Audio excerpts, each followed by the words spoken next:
Hi hello എല്ലാവർക്കും നമ്മുടെ പുതിയൊരു വീഡിയോയിലേക്ക് സ്വാഗതം. അപ്പോൾ ഇന്നത്തെ വീഡിയോ എന്ന് പറയുന്നത് നമ്മുടെ തറവാട്ടിൽ, അതായത് പൊള്ളക്കാട്ട് തറവാട്ടിലെ ഭുവനേശ്വരി പൂജ, ഗുരുകാരണവന്മാർക്കുള്ള പൂജ എന്നൊക്കെ പറയും, ലോകപരമേശ്വരി പൂജ എന്ന് പറയാം. അപ്പോൾ വർഷത്തിൽ ഞങ്ങൾ 2 പ്രാവശ്യം ഒത്തുകൂടുന്ന ഒരു പൂജ ഇതാണ് കേട്ടോ. അപ്പോൾ ഇന്ന് എല്ലാവരും ഒന്ന് കാണിക്കുക, അപ്പും വാമിയും ആര്യക്കുട്ടിയും. അപ്പോൾ ഇപ്പുറത്തേക്ക് തിരിഞ്ഞപ്പോൾ നന്ദും ആദ്യം അതേപോലെ തന്നെ ലച്ചുവും എല്ലാവരും കൂടിയിട്ട് കളിച്ചുകൊണ്ടിരിക്കുകയാണ് വീടിൻ്റെ ഉമ്മറത്ത് തന്നെ കേട്ടോ. ഉള്ളിലാണ് പൂജ, നേരെ കാണുന്ന റൂമിൽ തന്നെയാണ് പൂജാമുറി എന്ന് പറയുന്നത്. അപ്പോൾ ഇവിടെ പൂജ തുടങ്ങിയിട്ടുണ്ട്. അപ്പോൾ 2 പീഠങ്ങളിലായിട്ടാണുള്ളത്. ഒന്ന് ദേവിയുടെ പ്രതിഷ്ഠ, അതായത് ഭുവനേശ്വരിയുടെയും, പിന്നെ ഒന്ന് ഗുരുകാരണവന്മാരുടെ പ്രതിഷ്ഠയാണ് അവിടെ കാണുന്നത്. വിഗ്രഹങ്ങൾ തന്നെയാണ്. അപ്പോൾ പീഠത്തിലാണ് ഇരിക്കുന്നത്. പിന്നെ ഒരു പൂജ നമ്മളെത്തുമ്പോഴേക്ക് തന്നെ ഏകദേശം കഴിഞ്ഞിരുന്നു. ഇപ്പോൾ 2ാമത്തെ സെക്ഷൻ തുടങ്ങിയിട്ടുണ്ടെന്ന് പറഞ്ഞു. അപ്പോൾ ഇവിടെ നമ്മളെല്ലാവരും ഉണ്ട് കേട്ടോ. ശാന്തമ്മായിയും ഇളയച്ചനും ബേബിമേമിയും അതേപോലെ തന്നെ അപ്പുറത്തേക്ക് പോവുകയാണെന്ന് വെച്ചാൽ രതിയമ്മായിയും അവരൊക്കെ എത്തിയിട്ടുണ്ട്. അമ്മമ്മ ഉണ്ട്, അതേപോലെ തന്നെ നന്ദമാമ, രമ്യ, മിനി, കണ്ണൻ അവരൊക്കെ ഉണ്ട് കേട്ടോ. നന്ദു ചേച്ചി ഉണ്ട്, ഉണ്ണിമാമി രാജമാമി ഇവിടെ ഇരിക്കുന്നുണ്ട്, മാഷേട്ടനുണ്ട്. അപ്പോൾ ഇത്രയും ആളുകൾ ഉണ്ട് കേട്ടോ ഒന്ന്. അപ്പോൾ പൂജാ റൂമിൻ്റെ ഫ്രണ്ട് സൈഡിൽ പൂജയ്ക്ക് വേണ്ട സാധനങ്ങളൊക്കെ ഒരുക്കി വെച്ചിട്ടുണ്ടായിരുന്നു. എൻ്റെ ഫ്രണ്ടിൽ തന്നെ ഇതേപോലെ തന്നെ ഉഴുന്നുവടയും അപ്പവും, പിന്നെ ആ സൈഡിൽ തന്നെ മധുരം, അവിലും, പഴം, ശർക്കര അങ്ങനെയുള്ള കാര്യങ്ങളൊക്കെ ഉണ്ടായിരുന്നു കേട്ടോ. അപ്പോൾ അതിൽ ഉള്ളിലേക്ക് ഓരോന്ന് വേണ്ടത് കൊടുക്കുകയാണ്, അടുത്ത പൂജയ്ക്കുള്ള കാര്യങ്ങളൊക്കെ. അപ്പോൾ അതിൽ പപ്പടം, ദോശ, അതേപോലെ തന്നെ പാൽപ്പായസം, അങ്ങനെ നേദ്യച്ചോറ് അതൊക്കെ ഉണ്ടായിരുന്നു. അപ്പോൾ ഇവിടുന്ന് 2 ഇലയിൽ തന്നെ സെപ്പറേറ്റ് ആയിട്ട് എല്ലാം ഒരുക്കി വെച്ചിട്ടുണ്ട്. അവിടെ കുറച്ച് വിളമ്പിയതിന് ശേഷം ബാക്കിയെല്ലാം ഉള്ളിലത്തെ പൂജയ്ക്ക് വേണ്ടിയിട്ട് അങ്ങോട്ട് കൊടുത്തുകൊണ്ടിരിക്കുകയാണ് കേട്ടോ. അതാണിപ്പോൾ നിങ്ങൾ കണ്ടുകൊണ്ടിരിക്കുന്നത്. പപ്പടം ഉണ്ടായിരുന്നു. പപ്പടം ഇതിൽ 2ലും കുറച്ച് പൊട്ടിച്ച് വെച്ചതിന് ശേഷം അതും ഉള്ളിലെ പൂജയ്ക്ക് വേണ്ടി കുറച്ച് വെച്ച് കൊടുത്തിട്ടുണ്ട്. പിന്നെ അതേപോലെ തന്നെ ദോശ വെച്ചിട്ട് പൂജിക്കാറുണ്ട്. അപ്പോൾ സാധാരണയായിട്ട് ദോശ ഇറച്ചിയൊക്കെ ചില വീടുകളിലൊക്കെ ചെയ്യാറുണ്ട്. പിന്നെ മദ്യം വെച്ചിട്ടും അങ്ങനെയുള്ളതൊക്കെ ഉണ്ട്. പക്ഷേ ഇവിടെ അങ്ങനത്തെ ഒന്നുമില്ല. ഇഞ്ചിയാണ് ഈ കാണുന്നത് കേട്ടോ. ഇഞ്ചിയും അതേപോലെ തന്നെ പപ്പടമാണ് ഇരിക്കുന്നത്. അപ്പോൾ അതും കുറച്ച് വെച്ചിട്ട് ഉള്ളിലേക്കൊക്കെ നേദിക്കാൻ വേണ്ടിയിട്ട് കൊടുക്കുകയാണ്. അപ്പോൾ അതിൽ ആദ്യം തന്നെ പൂജ പറഞ്ഞാൽ ദേവിക്കുള്ള പൂജയാണ് ആദ്യം ഉണ്ടായിരുന്നത്. അപ്പോൾ അതിന് ശേഷമാണ് കാരണവന്മാരുടെ പൂജയൊക്കെ സ്റ്റാർട്ട് ചെയ്യുന്നത്. അപ്പോൾ അതിൻ്റെ ഐറ്റംസ് കുറച്ച് വ്യത്യാസമുണ്ട്. അതിനുള്ളതാണ് കേട്ടോ ഈ ദോശയും പപ്പടവും അതുപോലെ തന്നെ വട അങ്ങനത്തെ കാര്യങ്ങളൊക്കെ ഉള്ളത്. ആദ്യത്തെ പൂജ എന്ന് പറയുന്നത് ദേവിക്കുള്ളത് എല്ലാം ഉത്തമത്തിലുള്ള കാര്യങ്ങളായിട്ട് നമ്മളവിടെ ചെയ്തിട്ടുണ്ടായിരുന്നു. അപ്പോൾ നമ്മൾ വെച്ചുണ്ടാക്കിയ സാധനങ്ങളെയൊക്കെ ഒന്ന് നേദ്യമാക്കുക, അല്ലെങ്കിൽ അവർക്ക് കൊടുക്കുന്നു എന്നുള്ളൊരു സങ്കല്പമാണല്ലോ അത് കാണിക്കുന്നത്. അപ്പോൾ അതിനുള്ള പൂജകളാണ് ഇവിടെ നടന്നുകൊണ്ടിരിക്കുന്നത്. തീർത്ഥമൊക്കെ തെളിച്ചതിന് ശേഷം സാമ്പ്രാണി പോയ്ക്കലും അങ്ങനെയുള്ള കാര്യങ്ങളൊക്കെ അവിടെ നടന്നുകൊണ്ടിരിക്കുന്നുണ്ട്. അപ്പോൾ സമയമായി കഴിഞ്ഞാൽ അവർ തൊഴുകാൻ വരാൻ പറയുമ്പോൾ ഞങ്ങളെല്ലാവരും കൂടി തൊഴുകാൻ പോകും. അപ്പോൾ അതുവരെ അങ്ങനെ എല്ലാവരും അത് ശ്രദ്ധിച്ചിരിക്കാൻ നോക്കിയിരിക്കുകയാണ് മാത്രമേ ചെയ്യുന്നുള്ളൂ. അപ്പോൾ എന്തായാലും കിട്ടുന്ന കുറച്ച് സമയങ്ങളിൽ എല്ലാവരും ഒന്ന് കാണും, സംസാരിക്കും, അതേപോലെ തന്നെ കുറേ വിശേഷങ്ങൾ പറയാനുണ്ടാവും. കാരണം ഇങ്ങനെയൊക്കെയുള്ള സമയങ്ങളിൽ എല്ലാവരും കാണാൻ പറ്റുള്ളൂ. അപ്പോൾ അങ്ങനെയുള്ള വർത്തമാനങ്ങൾ ഒരു സൈഡ് നടന്നുകൊണ്ടിരിക്കുകയാണ് കേട്ടോ. അപ്പോൾ അതേപോലെ തന്നെ അപ്പോൾ ആദ്യത്തെ പൂജ കഴിഞ്ഞു. ഇപ്പോൾ അതിന്ന് പൂജിച്ച തേനാണ് ഇപ്പം നമുക്ക് പ്രസാദമായിട്ട് കിട്ടിയിരിക്കുന്നത് കേട്ടോ. അപ്പോൾ ആദ്യത്തെ ഘട്ടത്തിൽ തേൻ ഉണ്ടായിരുന്നു. പിന്നെ അതിന് ശേഷം പാലാണ് പിന്നെ നെക്സ്റ്റ് വന്നിട്ടുണ്ടായിരുന്നത്. അതേപോലെ തന്നെ ആ ഒരു ഘട്ടം കഴിഞ്ഞപ്പോൾ പൂജയ്ക്കായിട്ട് അവർ തൊഴുകാൻ വേണ്ടി വിളിച്ചിട്ടുണ്ടായിരുന്നു. അപ്പോൾ ഉള്ളിൽ കുറേ ദീപങ്ങളൊക്കെ കൊളുത്തി വെച്ചിട്ട് പൂജ നടക്കുകയാണ്. അപ്പോൾ എല്ലാവരും കൂടിയിട്ട് അവിടെ മുമ്പിൽ തന്നെ തൊഴുത് ഇനി നമുക്ക് പ്രസാദമൊക്കെ അതിന് ശേഷം കിട്ടുന്നതായിരിക്കും. അപ്പോൾ ആ ഒരു സമയമാണ് ഇപ്പോൾ ഇവിടെ കണ്ടുകൊണ്ടിരിക്കുന്നത്. അപ്പോൾ കുറേ ദീപങ്ങളെല്ലാം കൊളുത്തി വെച്ചുകൊണ്ട് തന്നെ അതിൻ്റെ ഉള്ളിൽ ഭയങ്കര ഒരു പ്രകാശവും അല്ലെങ്കിൽ നല്ലൊരു പ്രഭയൊക്കെ ഉണ്ടായിരുന്നു. അപ്പോൾ പൂജയിലൊക്കെ വീഡിയോ ഒരുപാട് സമയം എടുക്കുന്നതാണ് കേട്ടോ. പക്ഷേ അത്രയും ലെങ്തി ആവും വീഡിയോ എന്ന് വിചാരിച്ചിട്ടാണ് വളരെ വേണ്ടപ്പെട്ടത് മാത്രമായിട്ട് നമ്മൾ എടുത്തിട്ടുണ്ടായിരുന്നത്. അപ്പോൾ ഈ ഒരു ചടങ്ങ് എന്ന് പറഞ്ഞാൽ നമ്മൾ ഓരോരുത്തരായിട്ട് ഉള്ളിലേക്ക് പോയിട്ട് കൈകൾ ശുദ്ധാക്കാൻ അതിൻ്റെ ഉള്ളിൽ പൂജാരി തരും. അപ്പോൾ നമ്മൾ കൈ വൃത്തിയാക്കി അവിടെ തന്നെ ജസ്റ്റ് ഒന്ന് വെള്ളം തൊട്ട് ശുദ്ധാക്കിയതിന് ശേഷം പൂവെടുത്ത് തരികയാണ് ചെയ്യാറുള്ളത്. അപ്പോൾ പൂവെടുത്ത് തന്നിട്ട് നമ്മൾ നന്നായിട്ട് പ്രാർത്ഥിച്ച് ആദ്യം ദേവിയുടെ ആ ഭാഗത്തേക്ക്, അതായത് നടുവിലുള്ള ലോകപരമേശ്വരിയുടെ അവിടേക്ക്, അതേപോലെ തന്നെ കാരണവന്മാരുടെ ആ ഒരു പീഠത്തിലേക്ക്, പിന്നെ നമ്മൾ വിളക്കിലേക്ക്, അങ്ങനെ 3 ഭാഗത്തായിട്ടാണ് പൂജയ്ക്കുള്ള ആ പുഷ്പങ്ങൾ നമ്മൾ തൊഴുതിട്ട് പ്രാർത്ഥിച്ചിടുന്നത്. അപ്പോൾ ആ ഒരു കാര്യമാണ്. അപ്പോൾ ഓരോരുത്തർക്കും ഉള്ളിൽ പോയിട്ട് ഇതിങ്ങനെ ചെയ്യാൻ പറ്റും കേട്ടോ. അപ്പോൾ ആ ഒരു പൂജ കഴിഞ്ഞതിന് ശേഷം ഓരോരുത്തരായിട്ട് ഉള്ളിൽ പോയിട്ട് ചെയ്യുന്നതാണ് ഇപ്പോൾ ഈ കണ്ടുകൊണ്ടിരിക്കുന്നത്. അതേപോലെ തന്നെ ഇത് കഴിഞ്ഞ് കഴിഞ്ഞാൽ വീണ്ടും നമുക്ക് അടുത്ത ഒരു പൂജയും കൂടി വരുന്നുണ്ട്. അങ്ങനെ ഓരോ ഘട്ടങ്ങളായിട്ടാണ് ഈ ഒരു പൂജയുടെ പ്രോസസ്സ് എന്ന് പറയുന്നത്. അപ്പോൾ ഞങ്ങളൊക്കെ ഓരോരുത്തരായിട്ട് ഉള്ളിൽ ചെന്ന് ഇതേപോലെ തന്നെ നന്നായി പ്രാർത്ഥിച്ച് പൂവും കാര്യങ്ങളൊക്കെ ഇട്ട് തൊഴുത് പുറത്തിറങ്ങുന്ന ആ ഒരു കാര്യങ്ങളാണ്. അപ്പോൾ എനിക്ക് തോന്നുന്നു പല തറവാടുകളിലും ഇപ്പോഴും ഇത്തരത്തിലുള്ള ചടങ്ങുകളൊക്കെ നടക്കുന്നുണ്ടാവാം. ചിലപ്പോൾ പല രീതിയിലായിരിക്കും ചെയ്യുന്നുണ്ടാവുക. അപ്പോൾ എന്തായാലും ഞങ്ങളുടെ വീട്ടിൽ നടക്കുന്ന ചടങ്ങ് എന്ന് പറയുന്നത് ഇങ്ങനെയാണ് കേട്ടോ. അപ്പോൾ അതൊന്ന് നിങ്ങളുമായിട്ടൊന്ന് ഷെയർ ചെയ്തു എന്ന് മാത്രമേ ഉള്ളൂ. അപ്പോൾ ഇതേപോലെ പൂജകളൊക്കെ നടക്കുന്ന വീട്ടുകാരൊക്കെ ഉണ്ടെങ്കിൽ തീർച്ചയായിട്ടും ഒന്ന് വീഡിയോ കണ്ടു കഴിഞ്ഞാൽ ഒന്ന് കമൻറ്റ് ചെയ്യാൻ മറക്കാതെ തന്നെ.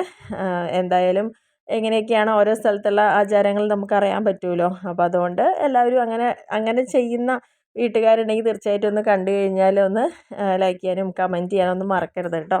അപ്പോൾ ഓരോരുത്തരായിട്ട് വന്ന് ഉള്ളിൽ ചെയ്തുകൊണ്ടിരിക്കുന്ന ഒരു കാര്യമാണ് ഇപ്പോൾ കണ്ടുകൊണ്ടിരിക്കുന്നത്. അങ്ങനെ ഒരുവിധം എല്ലാവരും ഉള്ളിൽ കയറി പുഷ്പങ്ങളൊക്കെ അർപ്പിച്ച് തൊഴുത് വരികയൊക്കെ ചെയ്യുന്നുണ്ടായിരുന്നു. അപ്പോൾ എല്ലാവരുടെയും വീഡിയോ എടുക്കണ കാരണം ഞാൻ ലാസ്റ്റ് ആയിപ്പോയി കേട്ടോ. അപ്പോൾ ലാസ്റ്റിൽ ഞാനും പോയി ഇതേപോലെ തന്നെ ഒന്ന് കൈയൊക്കെ ശുദ്ധമാക്കി പൂവൊക്കെ വാങ്ങി തൊഴുത് പ്രാർത്ഥിച്ചിട്ട് 3 ഭാഗങ്ങളിലായിട്ട് ആ പൂവിനെ കൊടുത്ത് നമ്മൾ നമസ്കരിച്ച് തിരിച്ചു വരിക. അതാണ് ഇതിൻ്റെ ഒരു ചടങ്ങെന്ന് പറയുന്നത്. അപ്പോൾ അതിന് ശേഷം നമുക്ക് പ്രസാദം കിട്ടിയിട്ട് ഓരോരുത്തരായിട്ട് ഇതേപോലെ പോയി ദക്ഷിണ വെച്ച് അവിടെ പുഷ്പാഞ്ജലി ചെയ്ത ആ പൂക്കളൊക്കെ നമുക്ക് പ്രസാദമായിട്ട് വീടുകളിൽ കൊണ്ടുപോകാൻ വേണ്ടിയിട്ട്, അപ്പോൾ ഓരോരുത്തരും ഓരോ വീട്ടിൽ നിന്ന് വരുന്നവരായിരിക്കുമല്ലോ, അപ്പോൾ വീടുകളിൽ കൊണ്ടുപോകാൻ വേണ്ടിയിട്ട് നമുക്ക് പ്രസാദമായിട്ട് അത് തരുകയും ചെയ്യും. അപ്പോൾ ഇങ്ങനെയൊക്കെയാണ് നമ്മുടെ പൂജയുടെ കാര്യങ്ങളെന്ന് പറയുന്നത് കേട്ടോ. അപ്പോൾ എല്ലാവരും ഒന്നും കൂടി ഒന്നിങ്ങനെ റൗണ്ട് ചെയ്ത് കാണിക്കുകയാണ്. എല്ലാവരും പൂക്കൾ കിട്ടിയതും ചന്ദനം കിട്ടിയതും കാരണമൊക്കെ തൊടുന്ന ഒരു തിരക്കിലായിരുന്നു കേട്ടോ. അപ്പോൾ നമ്മുടെ ഉള്ളിലത്തെ കാര്യങ്ങൾ കഴിഞ്ഞു. ഇപ്പോൾ പുറത്ത് ചാണകം മെഴുകിയിട്ട് നമുക്ക് കുറച്ചൊരു പോർഷൻ ഒന്ന് റൗണ്ട് ചെയ്ത് വെച്ചിട്ടുണ്ടായിരുന്നു. അപ്പോൾ അവിടെയാണ് ഇനി ഗുരുതിയാണ് നടക്കാൻ പോകുന്നത്. അപ്പോൾ അതിൻ്റെ മുന്നോടിയായിട്ട് അവിടെ നമുക്ക് കളം വരയ്ക്കാനുണ്ട്. അതിൽ പ്രധാനമായിട്ട് നമ്മൾ ഉപയോഗിക്കുന്നത് 5 തരത്തിലുള്ള നിറങ്ങളാണ്. 5 തരത്തിലുള്ള നിറം എന്ന് പറഞ്ഞു കഴിഞ്ഞാൽ അതിൽ ആദ്യം നമ്മൾ ചെയ്തിരിക്കുന്നത് ഇപ്പം മുകളിലൊരു ചെറിയൊരു ത്രികോണം പോലെ ഒരു ഷേപ്പ് അവിടെ വരച്ചിട്ടുണ്ട്. പിന്നെ വെള്ള പൊടിയുണ്ട്, കറുപ്പ് പൊടിയുണ്ട്, അതേപോലെ തന്നെ പച്ചയുണ്ട്, മഞ്ഞൾ പൊടിച്ചത്, പിന്നെ ചുവപ്പ്, അങ്ങനെ 5 നിറങ്ങളാണ് ഇവിടെ യൂസ് ചെയ്യുന്നത്. മഞ്ഞ, ചുവപ്പ്, പച്ച, കറുപ്പ്, വെളുപ്പ്, അങ്ങനെ ഈ 5 തരത്തിലുള്ള പൊടികൾ, 5 തരത്തിലാണ് ഈ പൊടികൾ ഉണ്ടാക്കുന്നത് കേട്ടോ. അപ്പോൾ ആ പൊടികളെ ഉപയോഗിച്ചുകൊണ്ട് ഇങ്ങനെ കളങ്ങൾ വരയ്ക്കുകയാണ് ചെയ്യുന്നത്. ആ കളങ്ങൾ വരച്ചതിന് ശേഷമാണ് അതിൻ്റെ മുകളിൽ ഒരു ഉരുളി വെച്ച് ഗുരുതി തയ്യാറാക്കിയിട്ട് അവരിങ്ങനെ എന്തൊക്കെയോ പ്രാർത്ഥനകൾ ചൊല്ലിയിട്ട് അതിനെ ഇങ്ങനെ കലക്കി എടുത്ത് ലാസ്റ്റ് ആ ഗുരുതി ആ കലം അങ്ങനെ കമത്താണ് ചെയ്യാറുള്ളത്. അപ്പോൾ ആ ഒരു കാര്യങ്ങളൊക്കെ അതിലൂടെ വീഡിയോയിൽ വരുന്നുണ്ട് കേട്ടോ. അപ്പം എനിക്കൊരു സംശയം കൊണ്ട് ചോദിച്ചു, എന്താണ് ഈ ഗുരുതി, അല്ലെങ്കിൽ അതിൻ്റെ ഒരു വിശ്വാസം എന്താണെന്ന് ചോദിച്ചപ്പം അവരെനിക്ക് പറഞ്ഞു തന്നത് എന്താണെന്ന് വെച്ച് കഴിഞ്ഞാൽ, നമ്മൾ ചെയ്ത പൂജയിൽ ഏതെങ്കിലും തരത്തിലുള്ള അപാകതകളോ എന്തെങ്കിലും പ്രശ്നങ്ങളോ ഉണ്ടെങ്കിൽ അതെല്ലാം ഈ ഒരു ഗുരുതിയിലൂടെ നമുക്ക് നീങ്ങി കിട്ടുക എന്നുള്ളതാണ്. പൂജയിൽ പറ്റുന്ന എന്തെങ്കിലും പിഴവുകൾ, അതല്ലെങ്കിൽ നമുക്കുണ്ടാവുന്ന എന്തെങ്കിലും തരത്തിലുള്ള ബാധാദോഷങ്ങൾ, അങ്ങനെ എന്തെങ്കിലും തരത്തിലുള്ള ബുദ്ധിമുട്ടുകൾ ഉണ്ടായിട്ടുണ്ടെങ്കിൽ അതെല്ലാം അവസാനം ഗുരുതിയിലൂടെയാണ് അവസാനിക്കുന്നത്. അപ്പോൾ ഏതൊരു പൂജയുടെ അവസാനവും ഗുരുതി തർപ്പണമാണ് എന്നുള്ളതാണ് അവർ പറഞ്ഞത്.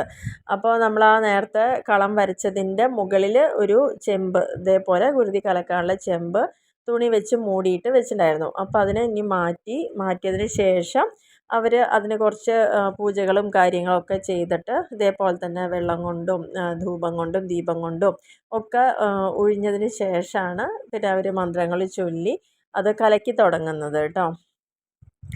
അപ്പോൾ ഇതിൻ്റെ ഒരു പ്രത്യേകത എന്ന് പറഞ്ഞപ്പോൾ അപ്പോൾ അവർ പറഞ്ഞതും എന്നോട് അങ്ങനെയാണ്. ചോറ്റാനിക്കരയിൽ പോയി കഴിഞ്ഞാൽ മേൽക്കാവിലും കീഴ്ക്കാവിലും ഉള്ള കാര്യങ്ങൾ അങ്ങനെയുള്ള മുകളിൽ നിന്ന് അവിടുന്ന് ബാധാദോഷങ്ങളുള്ള ആളുകളെ അവിടെ നിന്ന് ഇളക്കിയതിന് ശേഷം താഴെ വന്നിട്ടാണല്ലോ അത് തടഞ്ഞ് നിർത്തപ്പെടുന്നത്. അതേ ഒരു ഇഫക്റ്റ് തന്നെയാണ് ഗുരുതിക്ക്. അതിനാണ് ഗുരുതി എല്ലാവരുടെയും കഴിക്കുന്നത് എന്നുള്ളതാണ് അവർ പറയുന്നത്. ഒരു ഫൈനൽ സ്റ്റേജ് എന്നുള്ള പോലെ എന്തുണ്ടെങ്കിലും അവിടെ അതോടുകൂടി നമുക്ക് നിർത്തി കിട്ടുക എന്നുള്ളതാണ് അതിൻ്റെ ഒരു പ്രധാന ഉദ്ദേശം എന്നുള്ളതാണ് അവർ പറഞ്ഞു തന്നെ കേട്ടോ. അതുവരെ എനിക്ക് ഈ സംഭവം ഒന്നും അറിയില്ലായിരുന്നു. നമ്മളിങ്ങനെ കാണുന്നല്ലാണ്ട് എന്താണ് ഇതിൻ്റെ ഒരു പ്രത്യേകത എന്നുള്ളത് അറിയണ്ടായിരുന്നില്ല. അപ്പോൾ അവരങ്ങനെ ഗുരുതി എല്ലാം കലക്കി കലം കമത്തി വെച്ച് കഴിഞ്ഞു. അപ്പോൾ കമത്തി വെച്ചതിന് ശേഷം അതിൻ്റെ മുകളിൽ ഒരു നാളികേരം ഉടച്ച് പിന്നീട് അവരവരുടെ പ്രാർത്ഥനകളൊക്കെ ചൊല്ലുകയാണ്. അപ്പോൾ ആ ഒരു സമയത്ത് ഇവർക്ക് ചെറിയൊരു ആവേശം പോലെ ഒരു ചെറുതായിട്ട് അവരുടെ ദേഹത്ത് ആ ഒരു തരം ഫീലിംഗാണ് നമുക്ക് കാണാൻ കഴിഞ്ഞത്. അപ്പോൾ അതിന് ശേഷം ഈ കർമ്മങ്ങളെല്ലാം കഴിഞ്ഞതിന് ശേഷം അവരത് നമസ്കരിച്ച് ഇനി കുറച്ചപ്പുറത്ത് നമ്മൾ വെള്ളമൊക്കെ റെഡിയാക്കി വെച്ചിട്ടുണ്ടാവും. അപ്പോൾ ഇവർ പോയിട്ട് കൈയും കാലുമൊക്കെ ശുദ്ധമാക്കി, അപ്പോൾ ഈ പൂജയുടെ ആ ഒരു കാര്യം അവിടെ കംപ്ലീറ്റ് ആവുകയാണ് കേട്ടോ. അപ്പോൾ അവർ ആ സമയം കൊണ്ട് പോയി അവിടെ കൈയും കാലും കഴുകി മുഖം കഴുകി വൃത്തിയായിട്ട് ഇനി വരികയാണ്. അപ്പോൾ ആ നേരത്ത് നമ്മൾ എന്ത് ചെയ്യും, ബാക്കി എല്ലാവരും തൊഴുത് വലം വെച്ച് ആ ഗുരുതി പ്രസാദം നമ്മൾ തൊടും. കാരണം അവിടെ അങ്ങനെ കമത്തി ഒഴുകി കിടക്കുന്ന ആ ഗുരുതീനെ എടുത്ത് നമ്മൾ നെറ്റിയിൽ ചാർത്തുക എന്നുള്ളതാണ് ചെയ്യാനുള്ളത്. അപ്പോൾ അങ്ങനെ എല്ലാവരും ഓരോരുത്തരായിട്ട് ചെയ്തുകൊണ്ടിരിക്കുകയായിരുന്നു. അപ്പോൾ നേരത്തെ പറഞ്ഞ പോലെ തന്നെ എല്ലാവരും ചെയ്യുന്നതും ഞാനിങ്ങനെ എടുത്തുകൊണ്ടിരിക്കുകയായതുകൊണ്ട് ഞാൻ അവസാനം പെട്ടുപോയി. അപ്പോൾ ഞാൻ ലാസ്റ്റ് ഞാനും പോയി വലത്ത് വെച്ച് തൊഴുത് നമ്മൾ ആ ഗുരുതി പ്രസാദമൊക്കെ എടുത്തു. അപ്പോൾ ഇതോട് കൂടിയിട്ട് നമ്മുടെ പൂജ ഇവിടെ കംപ്ലീറ്റ് ആയി. ഇത്രയും തൊഴുത് കഴിഞ്ഞിട്ട് ഇനി നമ്മൾ ഇവിടെ നിങ്ങൾക്ക് വീഡിയോയിൽ കാണുന്നുണ്ടാവും, വെള്ളം തളിച്ച് ഒരു സാധനത്തിനെ നമ്മൾ സൂക്ഷിച്ച് നോക്കുകയാണ്. എന്താന്ന് വെച്ച് കഴിഞ്ഞാൽ കണ്ടോ, ഒരു കോയിനാണ് ഇവിടെ കിടക്കുന്നത്.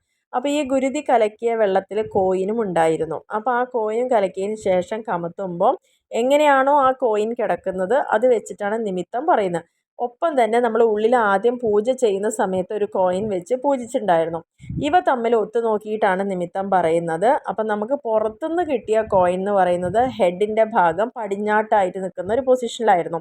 ഉള്ളിൽ നിന്ന് കിട്ടിയത് ഹെഡിൻ്റെ ഭാഗം തന്നെയാണ്, അത് കിഴക്കോട്ട് നിൽക്കുന്ന പൊസിഷനും.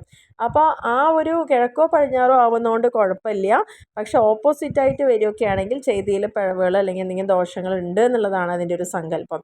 അപ്പം നമ്മുടെ പൂജ ഇപ്രാവശ്യത്തെയും സക്സസ് ആയി, അല്ലെങ്കിൽ നല്ല രീതിയിൽ തന്നെ ഉത്തമത്തിൽ കലാശിച്ചു എന്നാണ് പറയുന്നത്. എല്ലാം കഴിഞ്ഞ് പൂജാമുറി അവർ തന്നെ അടച്ചിടും. ഇനി നാളെ രാവിലെ തുറക്കുള്ളൂ. അതുവരെ കത്തി തീരാനുള്ള എണ്ണയൊക്കെ ഒഴിച്ചു കൊടുത്തിട്ടുണ്ട്. നാളെ ഈ ഒരു പൂജാ റൂം നമ്മൾ വൃത്തിയാക്കി പീഠങ്ങൾ മാറ്റണം, അതിലത്തെ വിഗ്രഹങ്ങളെടുത്ത് മാറ്റും, എല്ലാം അവിടെ എല്ലാം കഴുകി തുടച്ച് വൃത്തിയാക്കിയതിന് ശേഷം പിന്നെ പതിവ് പോലെ തന്നെ നമ്മൾ വിളക്ക് വെച്ച് തുടങ്ങും. അപ്പോൾ ആദ്യം ക്ലീൻ ചെയ്യാതെ ഒന്നും ചെയ്യാൻ പറ്റില്ല. അപ്പോൾ അതിൻ്റെ പ്രസാദങ്ങൾ വിതരണമാണ് കേട്ടോ അടുത്ത്. അപ്പോൾ നേരത്തെ പാനകമായിരുന്നു കിട്ടിയിട്ടുണ്ടായിരുന്നത്. അപ്പോൾ ഇതിലെന്ന് പറഞ്ഞു കഴിഞ്ഞാൽ പ്രധാനമായിട്ടും നമുക്കിവിടെ നേദ്യങ്ങൾ അല്ലെങ്കിൽ എന്തൊക്കെ തരത്തിലുള്ളതാണെന്ന് പറഞ്ഞു കഴിഞ്ഞാൽ ഓരോന്നായിട്ട് നമുക്ക് നോക്കാം. പാൽപ്പായസം ഉണ്ടായിരുന്നു, ദോശയുടെ പൊട്ടുണ്ടതിൽ പഞ്ചാമൃതം ഉണ്ട്, അതേപോലെ തന്നെ വെള്ളനേദ്യം, പിന്നെ ശർക്കര പായസം, അപ്പം, ഉഴുന്നുവട, അങ്ങനെയുള്ള കുറേ കാര്യങ്ങളാണ് കേട്ടോ അതിലൊക്കെ നേദ്യങ്ങളായിട്ടുണ്ടായിരുന്നത്. അപ്പോൾ അതൊക്കെ കഴിക്കുമ്പോൾ തന്നെ നമുക്ക് വയറ് നിറയും. എന്നിരുന്നാലും എല്ലാവരും ഇനി പോകേണ്ട തിരക്കായതുകൊണ്ട് പല ഭാഗത്ത് കിട്ടുന്ന സ്ഥലത്തൊക്കെ കിട്ടും. അപ്പോൾ ഞാനും ഒഴിഞ്ഞിങ്ങനെ ഫ്രണ്ടിൽ വന്നിരുന്നിട്ട് ഞാനും 2 ഇഡ്ഡലിയും വടയും അപ്പമൊക്കെ എടുത്തിട്ട് ഞാനും കഴിച്ചു തുടങ്ങി കേട്ടോ. അപ്പോൾ അങ്ങനെ നമ്മുടെ പൂജ ഇപ്രാവശ്യത്തെ അവസാനിച്ചു എന്ന് വേണം പറയാൻ വേണ്ടിയിട്ട്. അപ്പോൾ ഓരോ ആളുകൾക്ക് ഓരോ ഭാഗത്ത് ഇരിക്കുമ്പോൾ പലതും കൊടുത്തിട്ടും, അപ്പോൾ അതാ കുറച്ച് പേര് അടുക്കളയുടെ ഭാഗത്ത് ഇരുന്നുകൊണ്ട് പഞ്ചാമൃതം കഴിക്കുന്നുണ്ടായിരുന്നു. പിന്നെ അടുക്കളയുടെ കോലം നമുക്കറിയാമല്ലോ, ഒരു വീട്ടിലൊരു ഫംഗ്ഷൻ ഉണ്ടാകുമ്പോൾ തന്നെ നമുക്ക് എല്ലാ കാര്യങ്ങളും ആകെ തലകം വിലങ്ങുമായിട്ട് കിടക്കുന്ന ഒരവസ്ഥ. ഇതൊക്കെ കഴിഞ്ഞ് ക്ലീനിങ് എന്ന് പറയുന്നത് വലിയൊരു ടാസ്ക്കാണ്.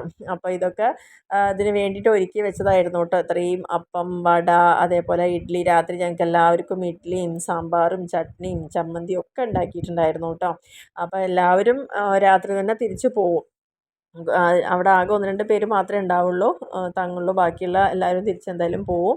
എന്നാലും രാത്രി ആയതുകൊണ്ട് നമ്മളെല്ലാം കഴിച്ചിട്ടാണ് അവിടെ നിന്ന് ഇറങ്ങുക. അപ്പോൾ ഇത്രയും പേർക്കുള്ളതൊക്കെ അവരവിടെ ഒരുക്കിയിട്ടുണ്ടായിരുന്നു. അപ്പോൾ ഇതൊക്കെയാണ് നമ്മുടെ അടുക്കളുടെ അവസ്ഥ എന്ന് പറയുന്നത്. അപ്പോൾ ഇതൊക്കെ ഒന്ന് വൃത്തിയാക്കി എടുക്കുക എന്ന് പറയുന്നത് നല്ലൊരു പണി തന്നെയാണ്. അപ്പോൾ എല്ലാ വീട്ടിലും ഇങ്ങനെ തന്നെയാണല്ലോ, ഫംഗ്ഷനൊക്കെ കഴിഞ്ഞ് കഴിയുമ്പോഴേക്കും ആകെ അലങ്കോലപ്പെട്ട് കിടക്കുന്നൊരവസ്ഥയാണ്. ഇതൊന്ന് റെഡിയായി വരിക എന്ന് പറഞ്ഞാൽ കുറച്ച് സമയമെടുക്കും. അപ്പോൾ കുറച്ച് കൂട്ടുകാർ അപ്പുറത്തിരുന്നിട്ട് ഇങ്ങനെ വർത്താനം പറഞ്ഞ് അപ്പത്തിൻ്റെ ടേസ്റ്റും അതേപോലെ പഞ്ചാമൃത ടേസ്റ്റൊക്കെ അവർ പരസ്പരം പറഞ്ഞ് ഇങ്ങനെ ആസ്വദിച്ച് കഴിക്കുന്ന ഒരു വീഡിയോ കേട്ടോ. അമ്മായിയും നന്ദിച്ചേച്ചിയൊക്കെയാണ്. അപ്പോൾ അവരൊക്കെയാണ് ഇതിൻ്റെ അപ്പം ഉണ്ടാക്കിയത്. നന്ദിച്ചേച്ചിയായിരുന്നു. അപ്പം ഞങ്ങളെല്ലാവരും ഇറങ്ങുകയാണ്. ഇനി രാത്രിയിൽ യാത്രയില്ല. അപ്പോൾ 2 വണ്ടികളുണ്ട്. അപ്പോൾ അതിൽ ഓരോരുത്തരായിട്ട് ഇറങ്ങി തുടങ്ങി. അപ്പോൾ ഞങ്ങളും ഒരു കാറിൽ കയറി അങ്ങനെ നമ്മൾ യാത്ര തുടർന്നു. അപ്പോൾ എല്ലാവർക്കും വീണ്ടും ഒരിക്കൽ കൂടി കാണാം. എല്ലാവരും ടാറ്റ ബൈ ബൈ പറയുന്നുണ്ട് കേട്ടോ. ഇനി അടുത്ത പൂജയ്ക്ക് കാണാം എന്നല്ല. അതുവരെ എല്ലാവർക്കും എല്ലാവിധ ഐശ്വര്യങ്ങളും സമ്പൽ സമൃദ്ധിയും ആരോഗ്യവും ഒക്കെ ഈശ്വരൻ തരട്ടെ എന്നുള്ള പ്രാർത്ഥനയോടെ എല്ലാവരും ഒന്ന് ഇറങ്ങുകയാണ്. ഓരോ പ്രാവശ്യവും ഇങ്ങനത്തെ പൂജകൾ കഴിഞ്ഞ് ഇറങ്ങി പോകുമ്പോൾ നമ്മൾ നെക്സ്റ്റ് ടൈമും ഇതേപോലെ കാണാനുള്ള ഒരു ഭാഗ്യം ഉണ്ടാവട്ടെ. ആർക്കും ഒരുപാട് അസുഖങ്ങളും കാര്യങ്ങളൊന്നും ഇല്ലാതെ നല്ല രീതിയിൽ സന്തോഷത്തോടു കൂടി ഇരിക്കാനുള്ളൊരു അവസരം കിട്ടട്ടെ എന്നുള്ളൊരു പ്രാർത്ഥന തന്നെയുള്ളൂ. ഓരോ കുടുംബ സംഗമങ്ങളും സത്യം പറഞ്ഞാൽ നമുക്ക് നല്ലൊരു കുളിർമ തന്നെയാണ് മനസ്സിനെന്ന് പറയുന്നത്. അപ്പോൾ യാത്ര പറഞ്ഞ് ഞങ്ങളൊക്കെ ഇറങ്ങുകയാണ് കേട്ടോ.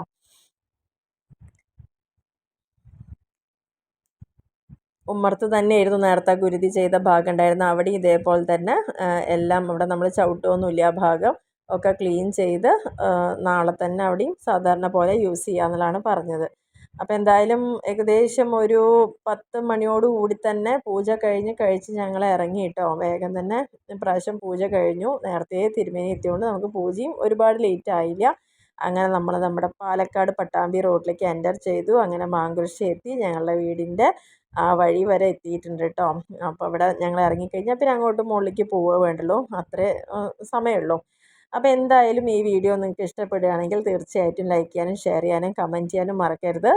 അതേപോലെ തന്നെ വീഡിയോ ഇഷ്ടപ്പെടുമെങ്കിൽ തീർച്ചയായിട്ടും സബ്സ്ക്രൈബ് ചെയ്യാൻ മറക്കരുത്. ബെൽ ബട്ടൺ പ്രസ് ചെയ്യുക, അതിൽ ഓൾ തന്നെ മറക്കാതെ പ്രസ് ചെയ്യുക. എന്നാൽ മാത്രമേ ഞാൻ ഇടുന്ന വീഡിയോസ് നിങ്ങൾക്ക് ആ സമയത്ത് തന്നെ ലഭ്യമാവുള്ളൂ. Okay, by.